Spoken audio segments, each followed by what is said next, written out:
Hello friends, कैसे हो आप सब लोग। तो फ्रेंड्स, आज के सेशन में हम बात करेंगे एनसीईआरटी विज्ञान, जो सीटेट में प्रश्न जहां से पूछे जाते हैं उसके बारे में, उस टॉपिक में जो एनसीईआरटी में पॉइंट दिया गया है उस पॉइंट को डिस्कस करेंगे। हालांकि पढ़ने के लिए बहुत सारा चीज़ होता है, लेकिन सीटेट में जो क्वेश्चन आते हैं एनसीईआरटी से ही आते हैं। तो आज का टॉपिक है पादपों में जनन।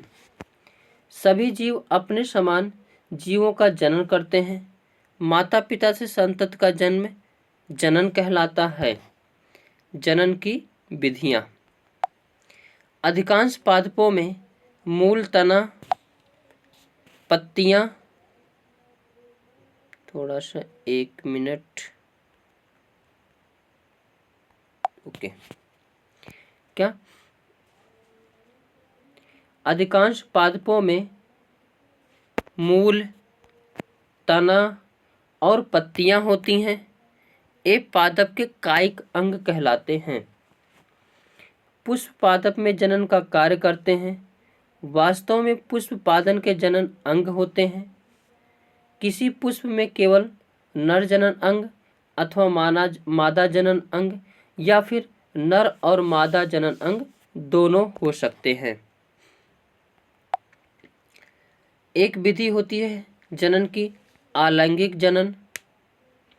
अलैंगिक जनन, अलैंगिक जनन में नए पादप बीजों अथवा बीजाणुओं के उपयोग के बिना ही उगाए जाते हैं।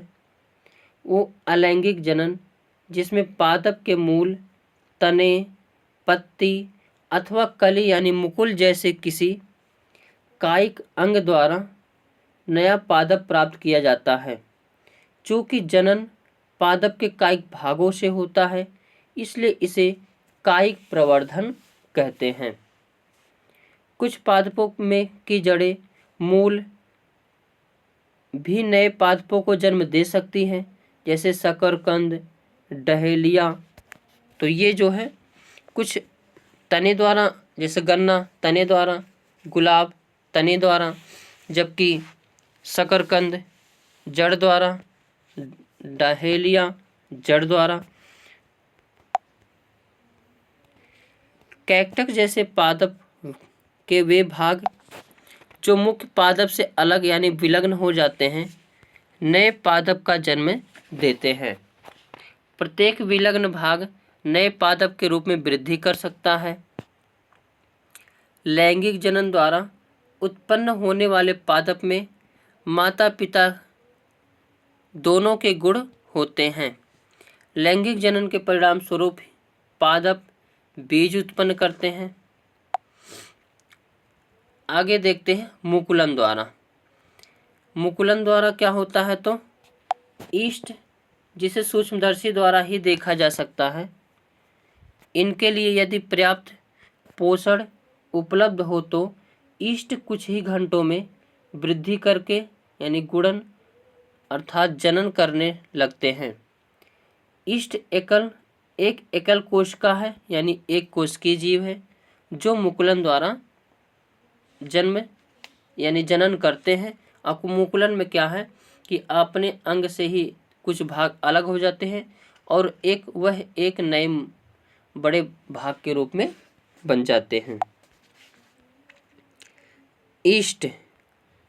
ईस्ट कोशिका से बाहर निकलने वाला छोटे बल्ब जैसा प्रवर्ध यानी मुकुल या कली कहलाता है। मुकुल क्रमशः वृद्धि करता है, जनन कोशिका से विलग होकर नई ईस्ट कोशिका बनाता है। नई ईस्ट कोशिका विकसित होकर परिपक्व हो जाता है और फिर नई ईस्ट कोशिकाएं बनाती हैं। कभी कभी नवीन मुकुल से नए मुकुल विकसित हो जाते हैं, जिससे एक मुकुल श्रृंखला बन जाती है। यदि यह प्रक्रम चलता रहे तो कुछ ही समय में बहुत अधिक संख्या में ईस्ट कोशिकाएं बन जाती हैं। इसके बाद देखते हैं खंडन विधि द्वारा जनन। खंडन विधि द्वारा जनन अपने तालाबों अथवा ठहरे हुए पानी के अन्य जलाशयों में हरे रंग के अपंकी गुच्छे यानी फिसलनदार तैरते हुए देखे होंगे। यही क्या होते हैं? शैवाल होते हैं। जब जल और पोषक तत्व उपलब्ध होते हैं तो शैवाल वृद्धि करते हैं और तेजी से खंडन द्वारा गुणन करते हैं। गुणन यानी जनन करते हैं। शैवाल दो या अधिक खंडों में विखंडित हो जाते हैं। एक खंड अथवा टुकड़े नए जीवों में वृद्धि कर जाते हैं। यह प्रक्रम निरंतर चलता रहता है और कुछ ही समय में शैवाल एक बड़े क्षेत्र में फैल जाते हैं।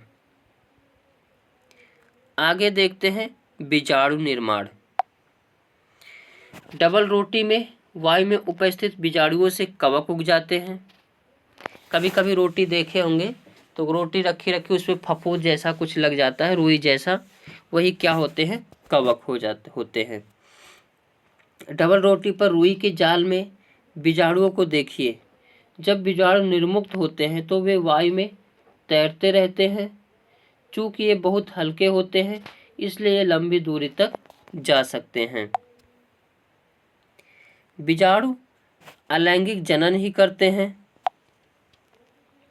प्रत्येक बीजाणु उच्च ताप और निम्न आर्द्रता जैसी प्रतिकूल परिस्थितियों को झेलने के लिए एक कठोर सुरक्षात्मक आवरण से ढका रहता है, इसलिए ये लंबे समय तक जीवित रह सकते हैं। अनुकूल परिस्थितियों में बीजाणु अंकुरित हो जाते हैं और नए जीव में विकसित हो जाते हैं। आगे देखते हैं लैंगिक जनन। पुष्प पादप के जनन अंग होते हैं। पुंकेसर नर जनन अंग है। स्त्री केसर मादा जनन अंग है। ऐसे पुष्प जिनमें या तो केवल पुंकेसर अथवा केवल स्त्री केसर उपस्थित होते हैं एक लिंगी पुष्प कहलाते हैं। जिन पुष्पों में पुंकेसर और स्त्री केसर दोनों ही होते हैं द्विलिंगी पुष्प कहलाते हैं।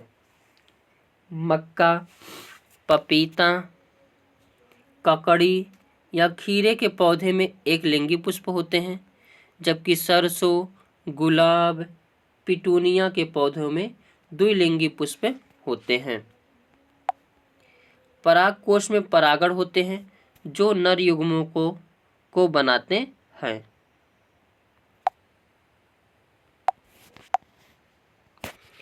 अंडाशय में एक या अधिक बीजांड होते हैं। मादा युग्मक अथवा अंड का निर्माण बीजांड में होता है। लैंगिक जनन में नर और मादा युग्मकों के युग्मक से युग्मनज बनता है। परागण। परागण हल्के होते हैं। यह वायु अथवा जल द्वारा बहाकर ले जा सकते हैं। परागकणों का परागकोश से पुष्प के वर्तिकाग्र यहाँ पे रहेगा पर स्थानांतरण परागण कहलाता है। यदि परागण उसी पुष्प के वर्तिकाग्र पर गिरते हैं इसे स्वपरागण कहते हैं और पुष्प के परागण उसी पादप के किसी अन्य पुष्प के वर्तिकाग्र पर गिरते हैं तो इसे परपरागण कहते हैं। यानी आपस में अगर गिर जाए तो उसे स्वपरागण कहते हैं और अगर वही दूसरे से निषेचन कर ले तो परपरागण होते हैं। निषेचन क्या होता है? तो नर अथवा मादा युग्मकों के युग्मन यानी संयोग द्वारा बनी कोशिका युग्मनज कहलाती है। युग्मनज बनाने के लिए नर और मादा युग्मकों के युग्मन का प्रक्रम निषेचन कहलाता है। युग्मनज भ्रूण में विकसित होता है। जनन प्रक्रम का पहला चरण शुक्राणु और अंडाणु का संलयन है।